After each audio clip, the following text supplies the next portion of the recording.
Alright my people, so in today's video I'm actually going to share with you some of the strategies I learned having collected well over $20 million in sales. And in fact really this number is even bigger because of all the teams I've built, trained, closers I've helped. But me personally collecting over 20 million of sales over my lifespan in sales, I'm going to break down and share with you strategies that I've learned helped me do that. This is exactly some of the things I did to go from literally closing at 10% in the beginning to about 90% after 2-3 months in this game, and consistently closing at a high level, dominating the leaderboards that most companies are sold at, and helping influence other people to do the same. In this video, if you pair this with one of the other videos I made around cheat codes, you're going to have a very strong understanding around how I view sales and how you can use that to make more money. Now, I'm not going to make the intro too long. What I have for you, let's begin. Alright people, so I'm going to actually go straight into the breakdown with you guys here. So let's begin. So as you can see, I've made well over 20 million. This is cash collected really, to be honest with you, in terms of impact. A lot more. This picture on the left is when it's before sales. It's funny, I was in Bali on a motorbike at the time. This me in Dubai, obviously after learning the skills.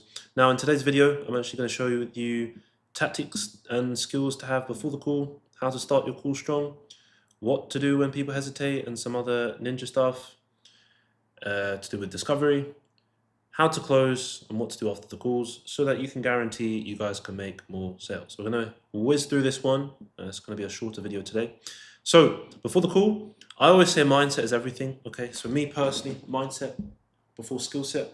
The skill set is just as important as mindset. That's my motto, okay? And so you can't neglect mindset. If your mind is not set properly, it won't be set for success, okay? There's a few strategies I like to implement with a lot of my students. I like to do things like pre-call checklists, meditations, visualizations to get people in the right state of mind so they can actually achieve success. Because the worst thing to possibly do in sales is have a faulty mindset, have faulty beliefs, and an energy which doesn't allow you to enjoy what you're doing. If you hate sales calls, you hate your prospects, you will never succeed.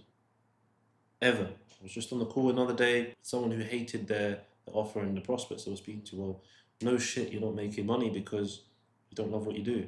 It's part of the mindset that has to be set properly in order to succeed. Okay, so mindset's everything. Outside of the technicals, not just knowing your offer inside and out, but it's also like how you show up to calls. So one of my mantras when I was a full-time closer, I always used to say, I'm not here to make the sale, I'm here to serve. Why do I like that mantra? I like to say this because I want to detach from the sale. I don't really care if I made a sale. The sale is a consequence of me doing the right things on the sales call. It's how you should view sales. If you look at someone who's always closing, blah, blah, blah, blah, blah, they're making a shit ton of money, 50K a month, 100K a month, whatever. Not that because they're amazing, it's because they have a system that allows them to produce those results. So all you have to do is use a system, detach from the sale, detach from the ego, and let the system do its job. Okay? If you're not where you want to be, you have a shit system. Simple as that. Okay? So don't overcomplicate it. I'm not here to make a sale. I am here to serve. And if you carry that energy forward, allows you to basically, this is actually how it works, okay? And I don't think I've ever really broken it down. Detachment releases pressure or importance, okay? And whenever something has a lot of importance to you, you have energetically created some distance between you and it. When there's distance, you're not allowing that to come to you. This is like, you know, woo-woo language, whatever. I still believe in this shit because, look, it changed my life. But more practically, you're in this state of like, I need it. It's more of like a survival state. And your perception, in terms of what you can perceive, is it shrinks because you're in this state. Okay, so you're not able to pick up on subtle tonality differences, language patterns. You're not able to really speak and read people. If you can't read people, how can you sell effectively? So that's why it's important to detach yourself before the sale so that you can basically open up your mind to allow all the different possibilities to happen on the sales call, and you can, you know, be more present essentially. Okay, that's why this mantra is not just a word you say. No, it's you have to live by this if you want to sell at the highest level. It's coming from someone who has closed at a very high level, 90+%, and has taught other people to also close at 90+% as well. So you want to listen to this shit, okay? Now, My belief is further, all I need to do is understand why is this person stuck and what their potential obstacles are. That's all I need to do. Okay. Don't really give a shit about anything else. I don't really care about your business. This is me personally. Obviously I care, okay, but when it comes to like what you need to sell, I don't really need to know what your business is, when you made it, blah. I just need to know what are you struggling with? Why haven't you solved it yet? What blocks are stopping you from solving it, and what do you really need? That's all I need to know, bro. And I need to understand the impacts that what you're currently going through has on you, so that I can make sure that there's enough desire to change, which we'll get on the next point. But this here is pretty important. Now, on the mindset standpoint, like I said, pre-call checklist. What are pre-call checklist? I break them fully down in my program, but it helps you basically maintain a healthy state before your sales calls. The most recent students I brought on recently, they're always telling me that the mindset stuff helped them the most. That's why they're able to make such quick changes and sustain those changes as well from any offer they sell on. Because I go really deep into pre-call checklist, but basically it helps you before every call. It's just it's a reminder to basically embody a certain state. Okay, we write it in a specific way that helps you feel higher vibrational energy or whatever you're struggling with, whether it's maybe your energy itself, maybe it's like objections you miss, or it's faulty beliefs you need to rewire, like, oh, people just show up to the calls and they don't have money, whatever. Like, we just rewrite all of that so you can program yourself, and the more you say things to yourself, the more your subconscious mind believes it. So, well, granted, there's no resistance, obviously, but that's why pre-call checklists are so important. Okay, now visualization work for me has always been one of the most important things for me because I believe that started me changing my life. If I didn't really have an understanding of how this works, so that's also what you want to make sure you're doing before the calls. Visualizing yourself with your goal, visualizing yourself speaking to prospects, visualizing yourself actually handling objections as well. Like, you want to visualize the whole shebang. Don't neglect this, because if you really know what visualization is all about, you will understand the importance of it and why top athletes do it and why it would be silly for you to think it doesn't work. Okay, so look into that. Daily sales training, exercises on weak points. Yeah, you want to make sure you're studying every single day, and you're working on your weak points as well. But this is all stuff that I did before my calls to produce the outcomes I have. Like I said, 20 millions in sales. It's not a small number. Top closer on a lot of leaderboards. It's not easy to do all the time. This is the work that got me to that point. Okay. Let's now talk about how you start the calls, because if you remember the cheat codes video I made, I said the start is pretty important. We'll talk about a bit more stuff in this one. So, um, how I like to start my calls, I don't set frames. Okay, that's one of my cheat codes. I let prospects set frames for me, and I use specific questions to do that. Okay, I'm not going to reveal all those questions here, but the first question to start a sales call is this one I have here, which is like, hey, looks like you booked in some time to speak to me about possibly getting more help to actually elevate your sales skills. I am curious though, what did you actually see or hear that made you want to book in the call with me today? So, a lot of things I'm doing in this question which allow me to see where to go. Because the way I see sales, having made the money I have made, it's a, you could say it's a series of like if then statements, or it's a map, okay? And what is a map? A map is just a representation of every location in a certain area. Sales is similar, where you can literally map all the responses, all the questions, and everything that you can ever really experience. Okay. Now, I ask questions to help me see what route in the map I need to take. This first one tells me a lot. It tells me what type of person I'm dealing with. Are they very auditory? Are they visual people? It will tell me also where now how I can ask better questions to basically target mode of language, like visual people, they speak in a certain way, auditory people, they speak in a different way. So if I ask a visual person, oh, what did you see, for example, 2 years ago that has you even being here today? Or what did you experience, for example?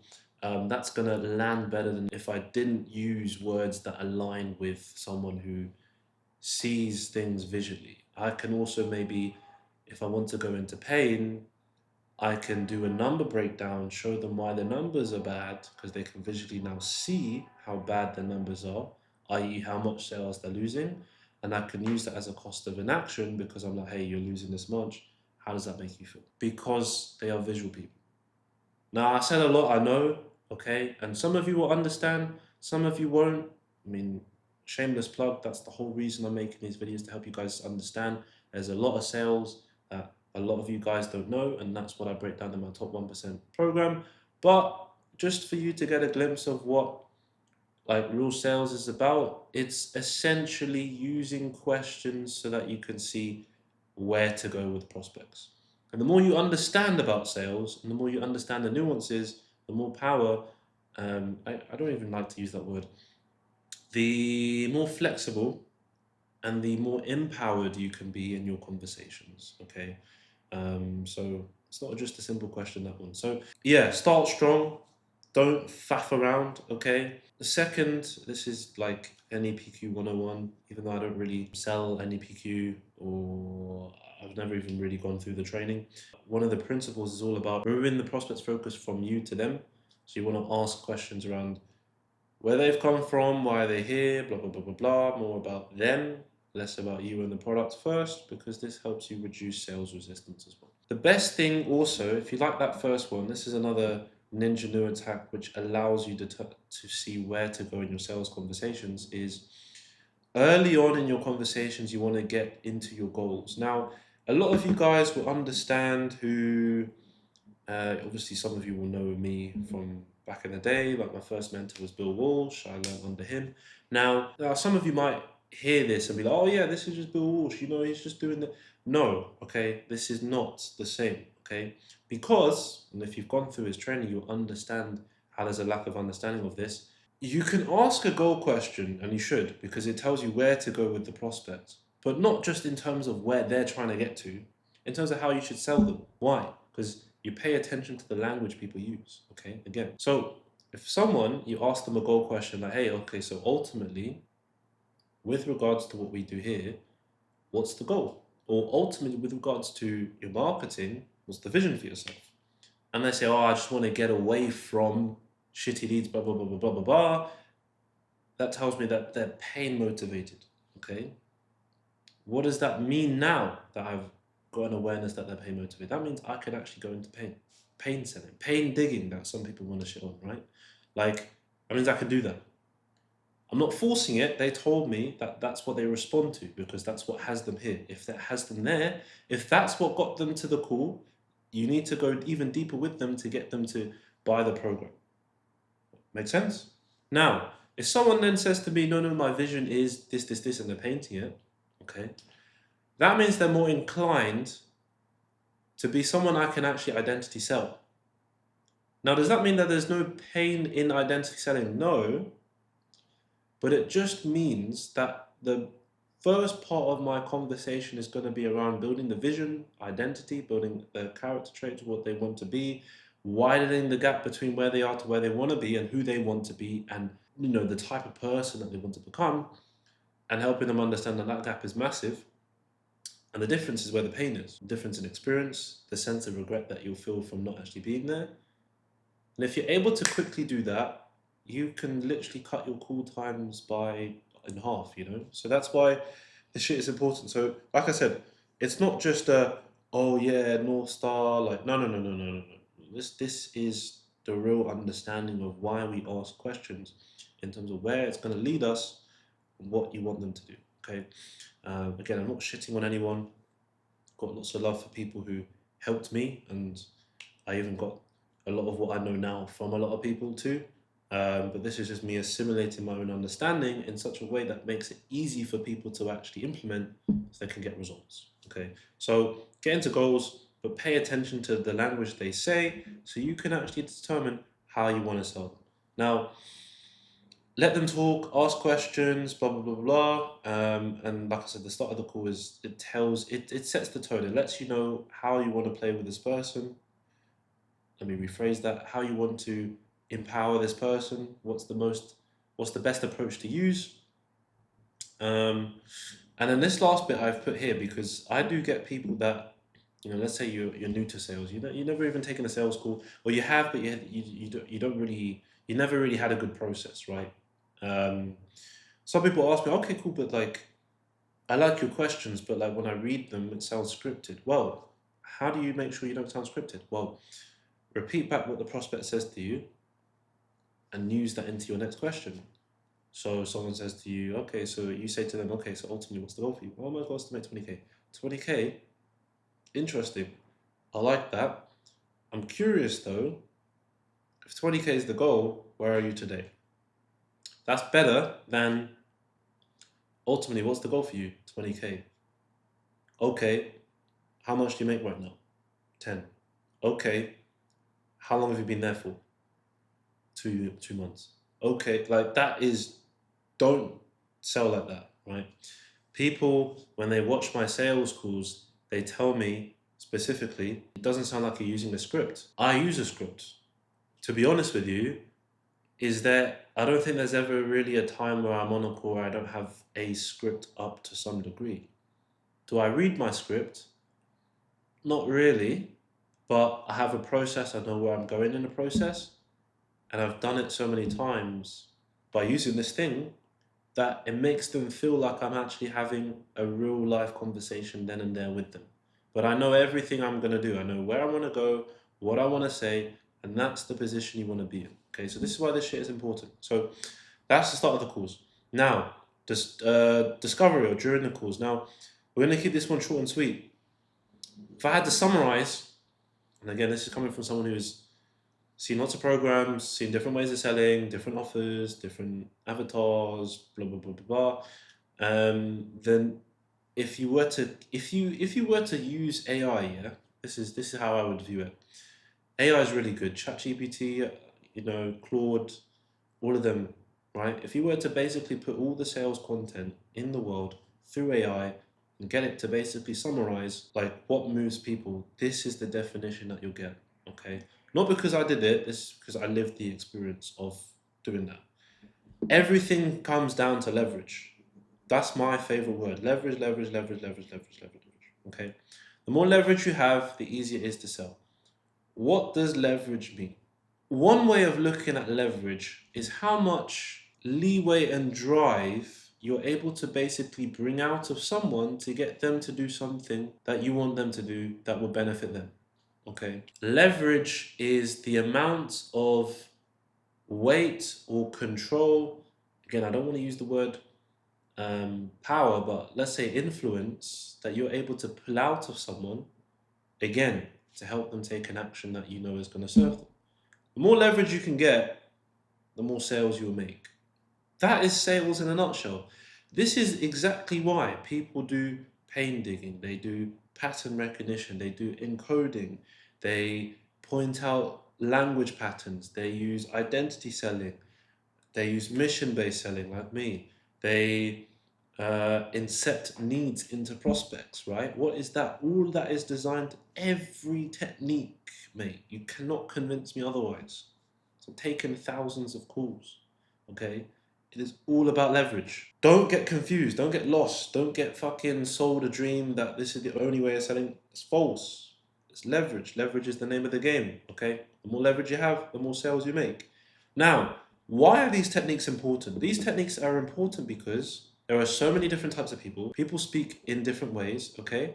And that's going to allow you to see which technique to use to actually get someone over the line. In a conversation, the person with more flexibility, the person who can use different techniques, usually has influence over someone else because the other person cannot tell what their move is going to be. The second you figure someone out, the second you've just lost like social power in an interaction, right? In a sales conversation, right? So this is the reason why the top reps, they understand all these different processes, patterns, ways of selling to help them handle any situation. So, simply put, if you're dealing with A types, you know how to handle them. You're dealing with people with low self esteem, you know how to handle them. You're dealing with people that are resistant to change, you know how to handle them. Why? Because you have a big array of tools in the toolkit to use to get leverage to buy. Okay, that's it. And your goal is simply to take the call and see which approach builds more leverage. For most offers, pain digging is fine, like the basic BizOp, fitness bros, all you guys, pain digging is fine. As you get onto like higher ticket stuff and harder markets, you could say, identity is needed. Pattern recognition is also needed as well. Why is pattern recognition a good way of selling? Because it helps you basically gain authority, because you can call out patterns in people. They're like, oh wow, I didn't know that about me. Maybe this guy also knows something else that I don't know. My guard goes down. I trust him more. He recommends me something. I'm more likely to buy. Simple as that is how it works. This is the matrix of sales. I can say this because of the results I've generated and the thousands of other people I've helped as well. Okay, directly or indirectly, and a lot of you guys watching this will know, will have had some influence as well. So, but look, at the end of the day, like I said, it all comes down to leverage. Okay, there's no right or wrong. It's just which one serves the other person better. Okay, now closing and pitching. Okay, it's the last part. For me, pre-handling is always better than handling, okay? That does not mean I'll run away from handling objections, no.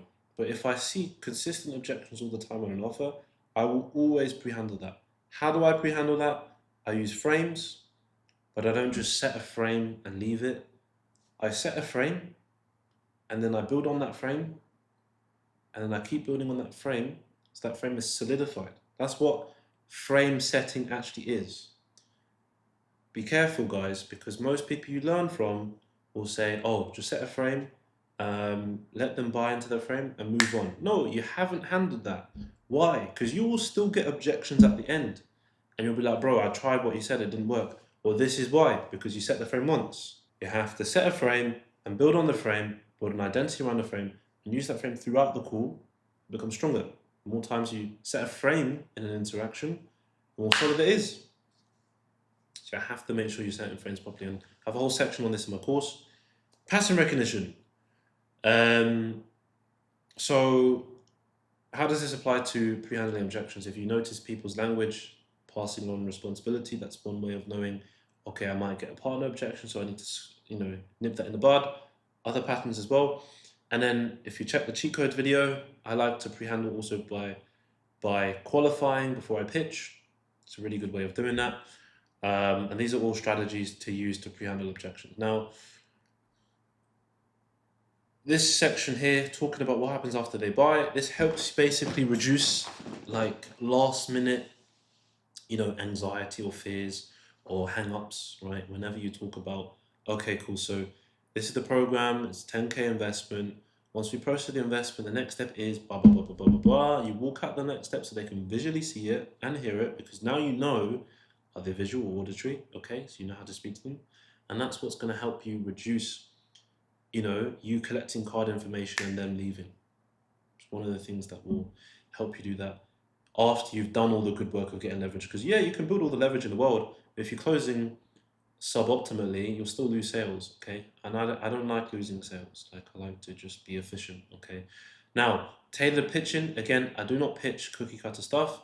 You want to make sure that your pitching is tailored to that person. So whatever their needs are, and I've also put here, whatever their future needs might be, that's also an important thing. If you include future needs they'll have, so okay, cool, you've learned how to build an offer, but you now need to know how to sell.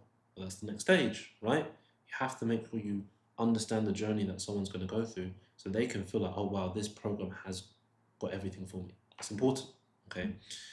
So you need to make sure you include that in pitches and make it tailored so it feels like a custom program.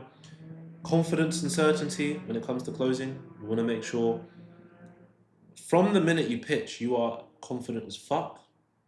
No uncertainty-based language. All certainty. Watch your tonality as well, because people pay attention to your tonality. Can't be uncertain. You need to be speaking with full conviction. This thing here reduced my fear objections by about 50% when I first learned about it from my first mentor, right? So that's why this shit is important. Now, lastly, if they say no, you have to be objection ready, okay? So you need to make sure you understand all your objections, the standard objection, the one you get on the special ones you get on your offer, right? All the weird questions. Have a bank, study that every day. So if they say no, or they give you, I'm not sure, or I need to think about it, you're not left with your mouth wide open, wondering what to say. So hope you got some value there. And that's essentially the breakdown of what I learned to close well over 20 million in sales. All right, bro. So I hope you liked that video. I hope you got some value. Now, don't just be one of those information junkies that just fucking love consuming content. Don't do that. You're not gonna make money. Go fucking implement, okay?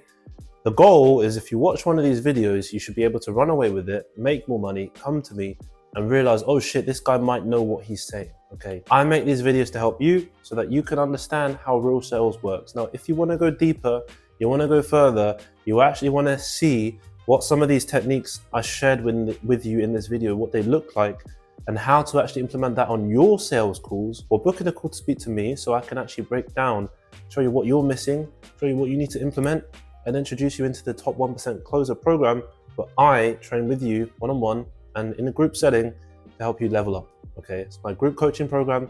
We take reps from literally nothing sometimes to 20K a month or more in 3 months or less. And that's the goal, okay? So if you're serious about this game, you wanna make more money, book in a call, let me speak to you, let me help you out, let me just fix your mindsets as well and get you out of the mess that a lot of reps tend to be in when they do speak to me. So without further ado, that's all I have for you today.